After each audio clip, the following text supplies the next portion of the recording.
nitwa Mujejinde Vanessa, ndi mama wa Patrick na Fideli bazi ku izina rya Karabo k'Imana. Theogene yambaye hafi, yabaye umwana Imana yampaye, najyaga ngira ikibazo nkamuhamagara, yadusabye ko tutazarira, nkamubwira nti Theogene dufite ikibazo, akabaraje iyo abana babaga bafite ikibazo cy'inyubako yaraza agateraho kamera mu gihe bakoraga muzika, igihe cyose twabaga turi kumwe mu biganiro akaba turi kumwe. Naje mu gihe gishize rero ntabwo mvugaho byinshi, ni byinshi namuvugaho ariko ntakugira mu ncamake. Yabashije aniveriseri batumiza gato, sinzi ikibazo cyabaye, abaranyarutse aciye ahandi ajya gukoresha inda barayizanye, arambwira ati mama reka ngukoreshe izo aniveriseri ko nibwo bwa mbere ngira ngo yansezeragaho. Ejobundi nkoresha ubukwe bwa 12 kwa Murugo Patrick, iraje akora gahunda y'ibikenewe byose, ajyana umwana mu mugera mwambika byose bibamo, ariko yambaga hafi, nabuze umwana ukomeye cyane. Rero nuko byagenze, najyaga mubwira Theogene mu modoka yaravete kambwira ati hitamye ushaka, iriya y'umutuku yakoze impanuka niyo nakundaga, nkamuganiza zina yayindi nkunda, akanjya aho naho nifuza hose, ikibazo mfite cyose akagikemura. Nkamubwira ati Theogene ningira ikibazo uzambe hafi, njye numvaga ko njye uzapfa mbere, ariko nuko byagenze. Nshimye Imana ukuri ko yabigenje. Rero barumuna be ntabahari, umwe ari hanze, ariko ndahari n'umukazana. Imana ikomeze kudufasha no kutuba hafi. Urumva ko umukecuru bamukoreshereje aniveriseri. Uriya mureke mbabwire, hari umuntu Imana, Bibiliya ni nziza, haleluya. Bibiliya idutegeka, igusaba kwizera umuntu, ariko ikatubuza kumwiringira. Umuntu ni amaboko y'Imana, niyo maboko Imana ikoresha iguha ibyo yagusezeranije. Ntubyumvise? Amen. Kwizera umuntu biremewe, ariko ntibyemewe kumwiringira. Ariko umuntu niko kanwa. Yesu ashimwe cyane. Amen. Ntabwo turimo kureba na mu maso kubera ko mubigiye, ariko igihe byose ijwi muraza kucyumva. Nabi nyuma murimo muranyumva. Imana ihana umugisha. Urugo imwe igiye mu nama kandi nabyo ni byiza, inama itegura kwerekeza mu cyubahiro mwene data Pastor Theogene. Abenshi ntabwo bahari, hari abo mu muryango uri hafi bakeya, abandi murahari, hari ndetse n'abandi bakoranaga bya hafi bagiye mu nama, niyo mpamvu mutababona hano, ariko turi kumwe mu izina rya Yesu. Nza nasanze hari umusaza urimo kubaganiriza ijambo ry'Imana, tugiye gusubiramo. Biranashoboka ko nasanze rwose ijambo barimo kubaganiriza ariko ndimo gutegura ko tugomba kuganira.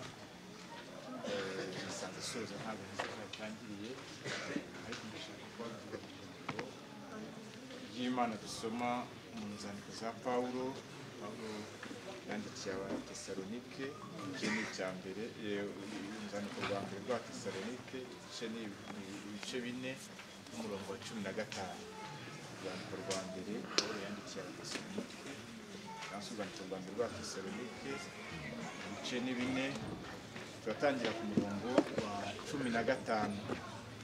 Aravuze ngo, iki ni cyo tubabwira tukibwirijwe n'ijambo ry'umwami wacu, yuko twebwe abazaba bakiriho basigaye kugeza ku kuza k'umwami tutazabanziriza na hato abasinziriye, kuko umwami ubwo azaza amanutse ava mu ijuru aranguye ijwi rirenga hamwe n'ijwi rya marayika ukomeye n'impanda y'Imana, nuko abapfiriye muri Kristo nibo bazabanza kuzuka, maze natwe abazaba bakiriho basigaye duhereko tujyanwe nabo,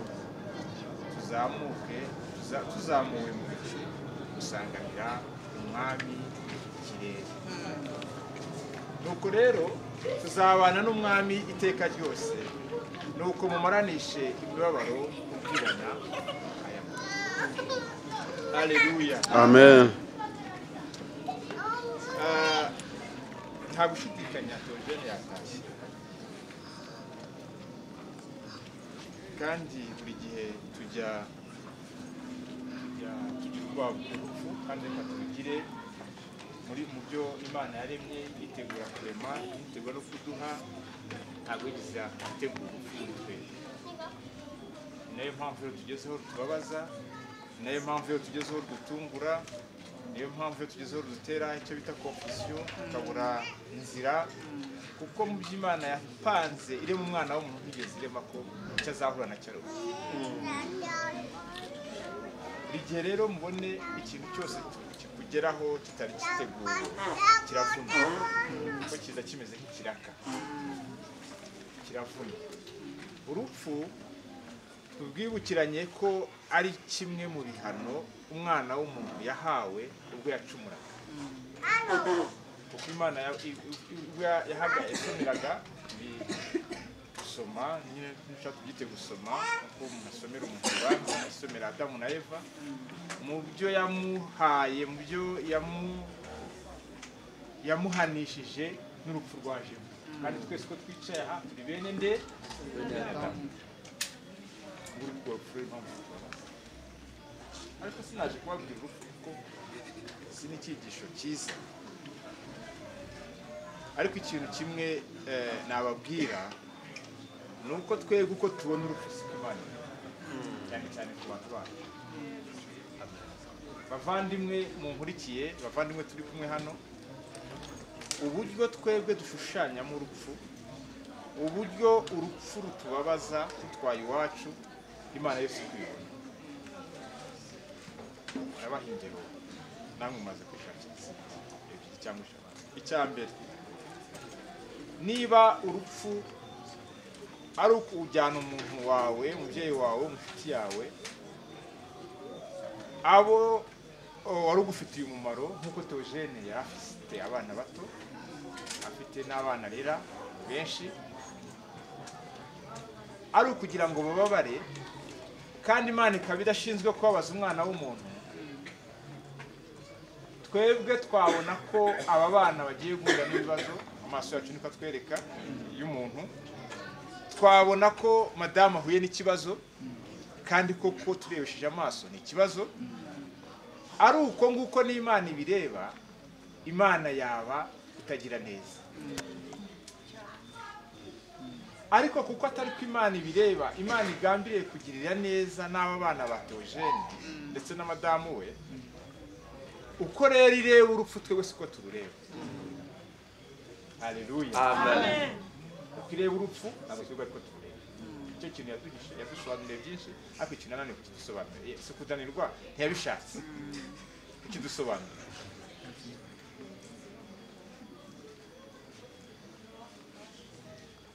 Umuntu agira ati akabura urubyaro, ayo mateka murayazi, famiye imwe yabuze urubyaro ifata igihe kirekire. Umunsi yatwise inda, iyo nda niyo yamuhitanye n'umwana we.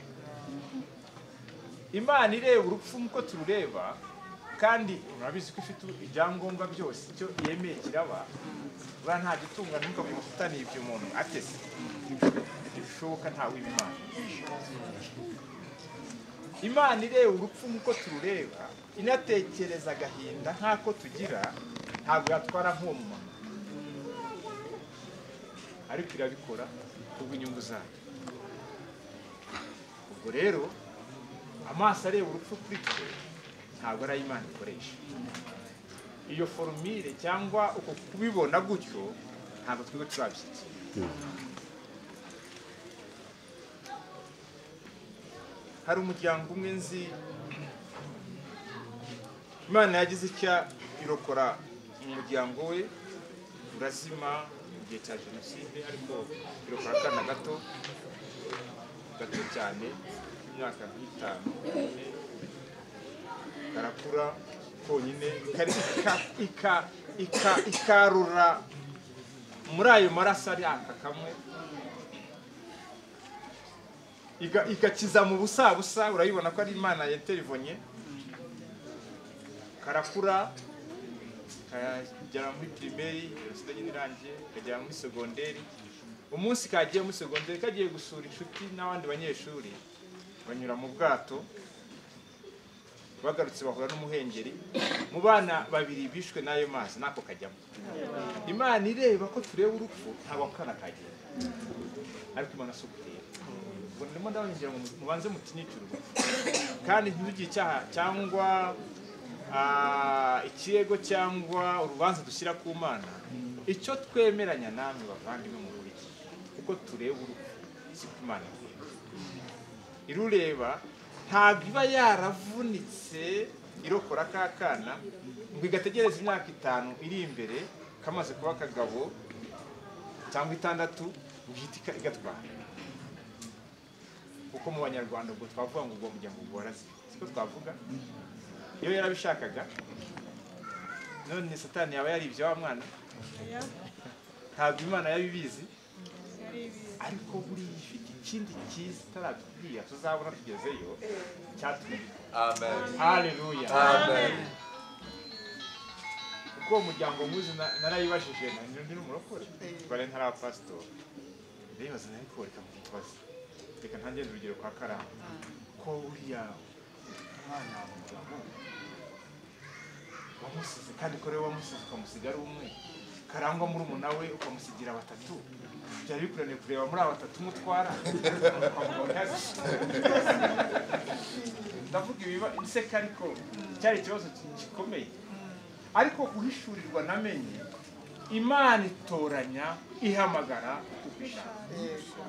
Bavandimwe tubikira kwa Theogene, tugiye mu mibare, tugiye mu mitekerereze twavuga, ariko ndimo nagenda mbaha izo ngero mbereka ko Imana ihamagara uko ishatse. Ni iki navanyemo nubwo nababwiye ko ntacyo ndamye, kuko buri gihe kije cyane kuvuga.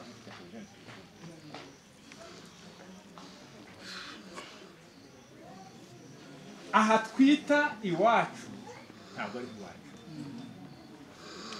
Ndagerageza gushakisha nzayimenya ngezeyo, ariko kimwe nababwira aha hantu duhora twita iwacu ntabwo ari iwacu. Rero ujya iwabo nta cyaha kiba kirimo na kimwe.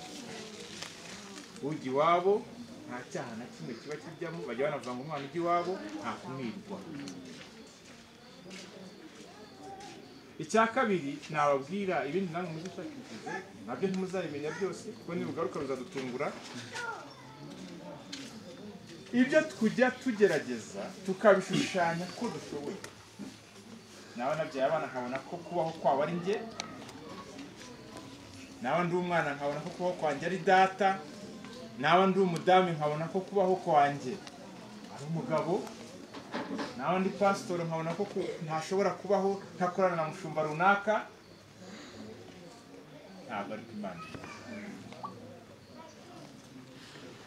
Imana niyo se nena no kuhita mbyita imfubyi cyangwa n'abapfakazi, niwe se w'abana bose, ni nawe mugenga w'ikintu cyose kibaho, ni nawe utunga abantu bose, ni nayo mpamvu ishatse gutwara idahangayika ngo ko ntwaye Theogene n'abana 26 bari mu rugo raho.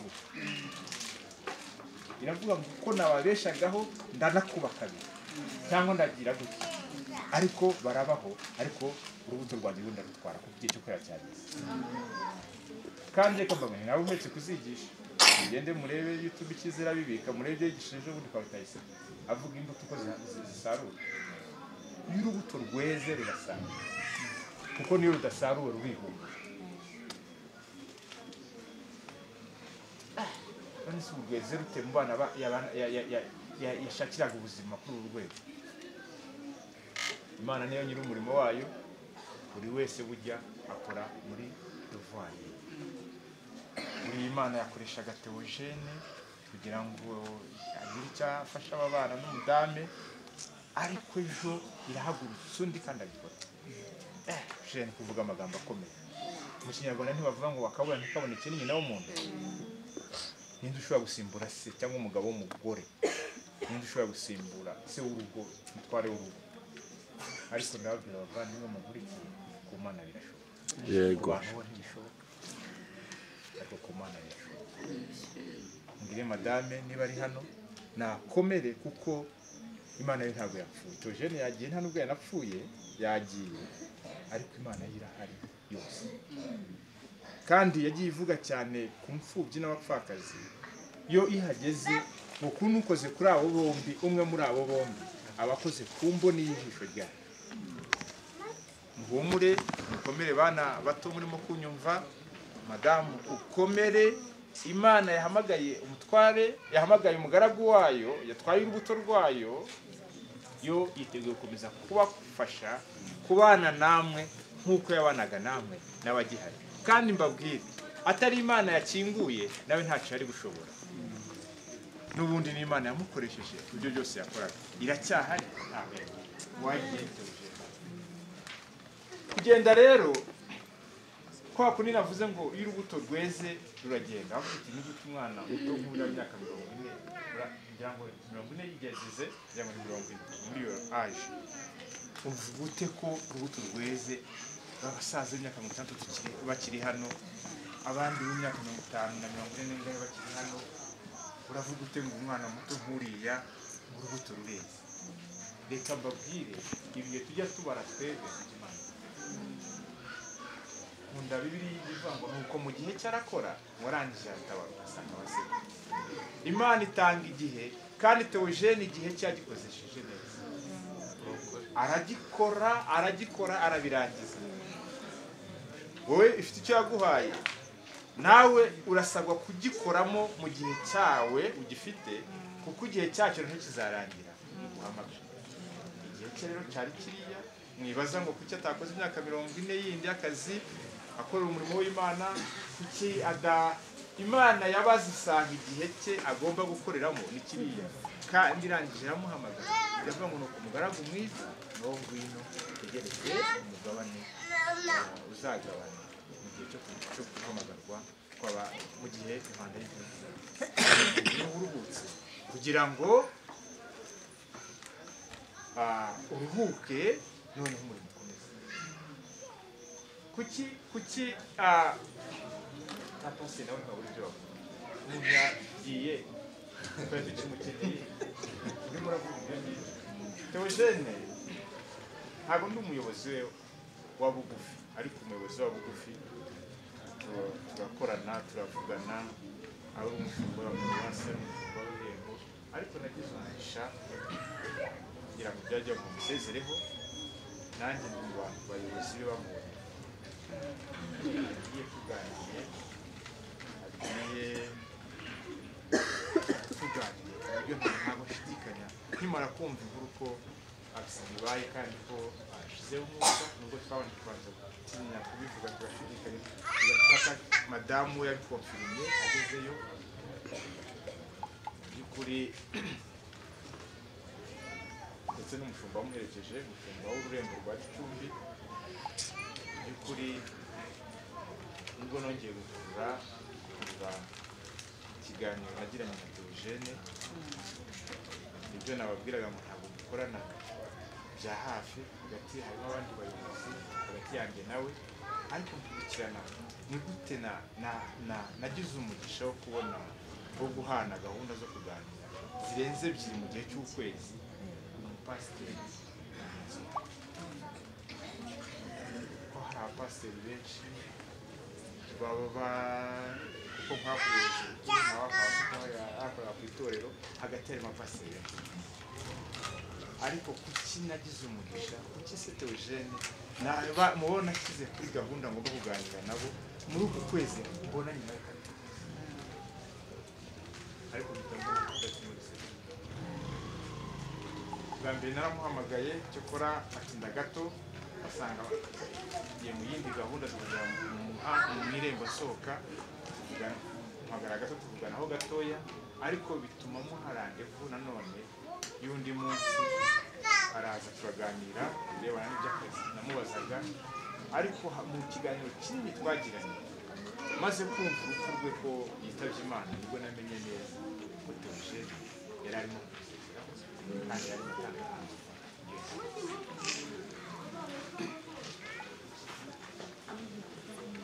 yenda nuko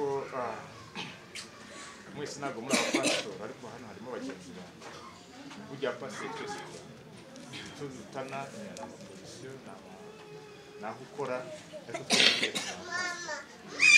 icyo Theogene icyo nakora na Theogene yagikora ibindi biba ari amagarade ariko twese tuba duhurije ikintu kimwe cyitwa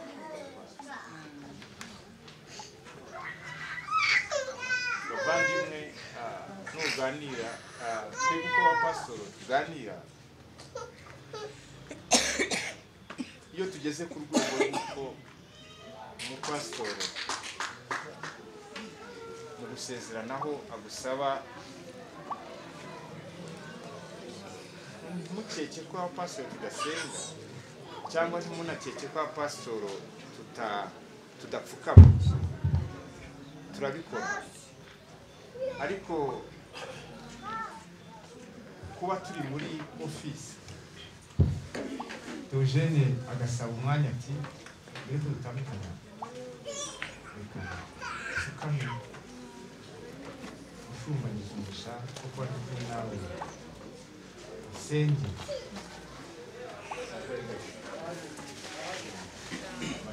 papa se bagenzi banyura ntabwo ari ukuvuga indani ariko iyo tuganira iby'akazi biba ari akazi kandi mba nitegura kwakira undi turaganira uyu munsi ni twebwe arababwira ngo ndagira ngo mbamenyeshe ibi ngibi mutamera nk'aba bandi ni nko kuvuga ngo namwe mutarira nk'aba bandi badafite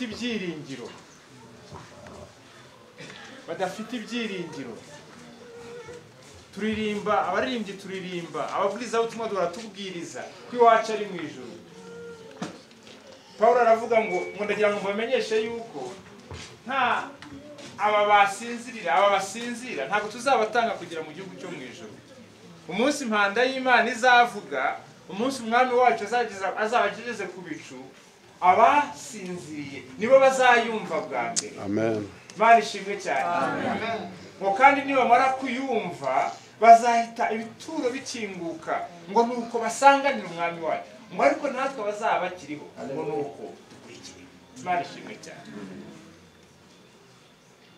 Imana ishimwe cyane amen aravuga ngo nukuri ngo tuzagerayo tuzabana n'umwami wacu Imana ishimwe cyane Pawulo yabivugaga bikurura we yivuga yarazi ko nawe ari mu batazasinzira ko yarabibona akabona biregereje akavuga ati njyewe ndabona abasinzira bazantanga ariko nzakurikiraho ati nuko twebwe kuko yamenya ko nazaba yaragiye aravuze ati abazaba bakiriho ariko yaravuze ngo nuko twebwe bazaba bakiriho kuko yarazi ko bibaye ejo agihari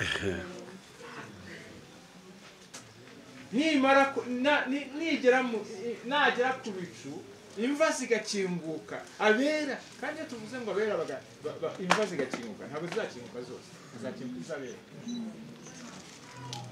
ngo nuko bapfiriye mu mwami wacu Yesu Kristo ngo nuko nibumva ijwi rye bazamutse ngo natwe turi gukira kuri tuzaba n'umwami wacu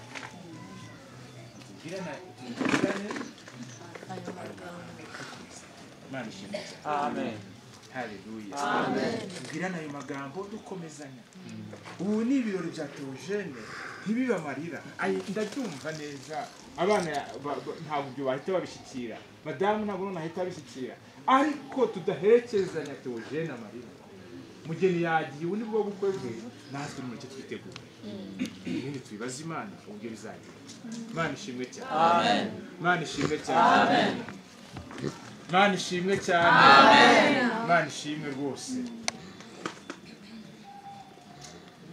reka dusoreze aho ngaho mukomeze mube hafi umuryango kwa kundi navuze ngo urupfu ntabwo ari mu kintu twaremanywe ntabwo ntimukeke ko urubori ruhita rushira ku kanya ariko mukomeze mube hafi umuryango mukomeze musure mukomeze muze dutarame mukomeze muturirimbe izi ndirimbo dukomeze dukore ibi birori kugeza igihe komite igiye kuza iraza kutubwira ibyo yize uretse ko mu kanya aho bagiye gusoza n'ejo muzabyumva cyangwa se abasigara aha muraza kubyumva tumenye umunsi tuzamuherekeza mu cyubahiro tumuherekeze mu cyubahiro ubukwe bwo gutaha neza ariko nongere mbakomeze tuzagutahira ntabwo tuzagutanga byinshi kuko umugeni yatashye Imana ishimwe cyane Imana ishimwe cyane umugeni yatashye uyu munsi ni we ejo ni njyewe ejo ni wowe ariko tugomba kugira gute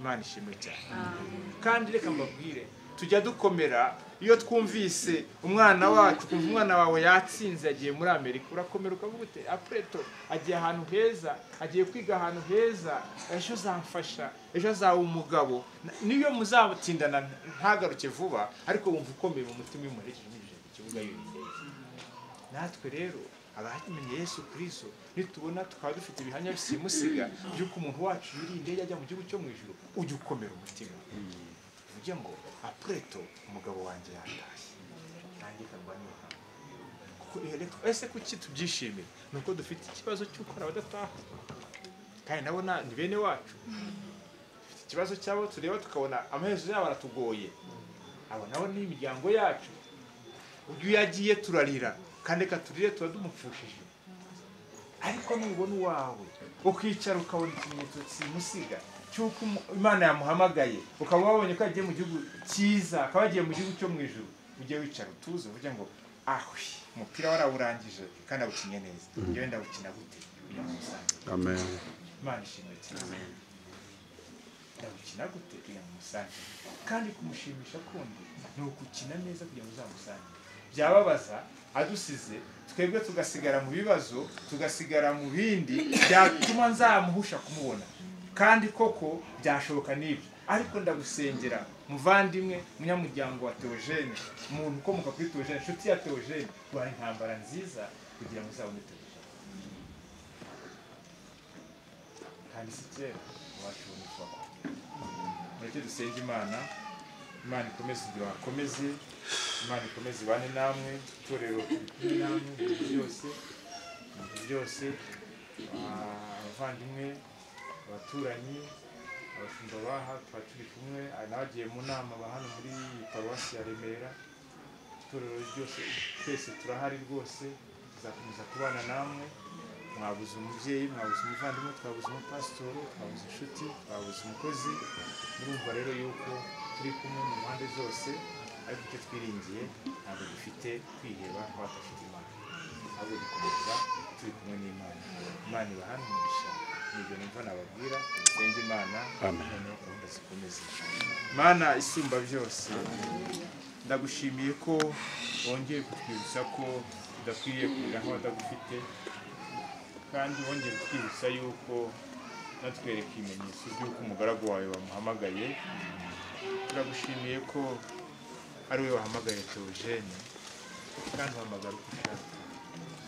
uhamagara uko ushaka ashinzwe kubabaza umwana w'umuntu ntabwo ari kumugirira neza ari imbabazi zawe ari gukunda kwawe imitima yacu turababaye ko turi abantu ariko turabizi neza ko utagambiriye kutubabaza utagambiriye kubabaza umuryango asize utagambiriye kubabaza madamu asize utagambiriye kubabaza abana ahubwo ugambiriye kubagirira neza ndasenze ngo udukomeze kandi ukomeze umuryango asize rubori rw'urupfu uruce intege umwuka wawe wera aganze umwuka wawe wera aganze udukomeze muri ibi birori bisezera bwa nyuma bwa mwene data Pastor Theogene ukomeze uduhe ibyiringiro nk'abafite Imana kandi ukomeze uduhe gukomera ndetse dukomeze ivugabutumwa kandi uduhe imbaraga zikomeze minisiteri iye yari yaratangiye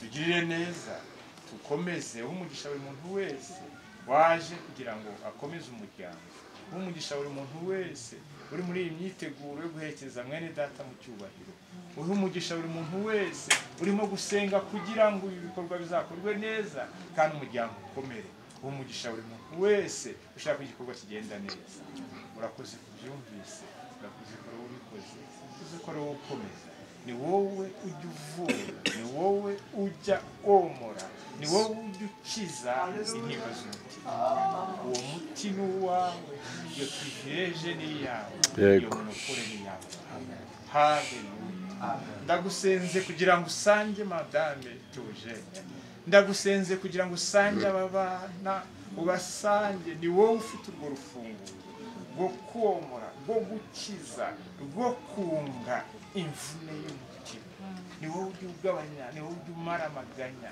ni wowe ugikiza intimba z'abababaye ni wowe ufite urwo rufunguzo turasenze mu izina ryawe Yesu kugira ngo intimba yose yakomoka kuri urupfu kuri ubu gutaha kwa mwene data ugenda wari wowe winetraliza mu izina rya Yesu mwuka wawe wera akora imirimo y'itanga urakoze nyagasani urakoze ko ari wowe ubyumvise Amen.